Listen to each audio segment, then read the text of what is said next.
vos discours devant vos militants même, vous dites que la pandémie a été très difficile pour les jeunes qui ont dû quitter les bancs d'école puis rester chez eux. Je vous cite, assis sur leur divan à écouter Netflix, lire des livres et manger des chips. Je voudrais juste être sûr de bien comprendre ce que vous voulez dire quand vous dites ça. Est-ce que la lecture, c'est, selon vous, mauvais pour la santé? Ben non, absolument pas. Non, Rich, je sais pas, s'il vous plaît, Rich, je sais pas, Rich, je sais pas. Non, il n'y a pas. Écoutez, là, ce que je dis, là, c'est que les habitudes sédentaires, quand les jeunes ne bougent pas, on le sait, ils font 2 heures de moins d'activité physique par semaine. C'est pas quelque chose de positif.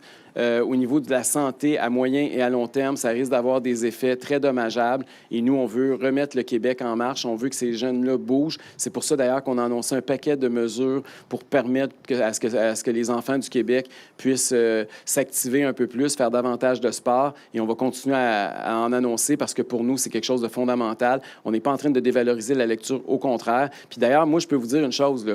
Quand je vais lire, c'est... quand je reviens d'une course, là, je suis pas mal plus concentré, puis ma lecture, elle va beaucoup mieux que quand j'ai pas couru puis quand j'ai été inactif toute la journée. Si on veut que nos enfants, effectivement, au niveau de l'apprentissage, améliorent leur capacité, notamment en matière de lecture, l'activité physique, là, c'est pas quelque chose de contradictoire, c'est quelque chose de complémentaire.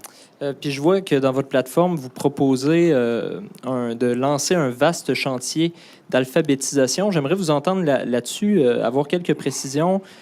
Pour être sûr qu'il n'y ait pas d'ambiguïté là, lorsque vous dites le Netflix, les livres puis les chips, avec votre proposition sur l'alphabétisation, qu'est-ce que vous proposez pour améliorer la lecture au Québec? On va en faire des annonces ultérieures qui vont peut-être vous donner beaucoup plus de détails à cet égard-là. Aujourd'hui, j'ai annoncé notre politique sur les biens usagés où on veut enlever les taxes. J'attends encore une question sur cet enjeu-là. J'imagine que j'ai été trop clair, mais j'espère que je serai aussi clair quand je vais parler d'alphabétisation dans un point de presse ultérieur. Okay.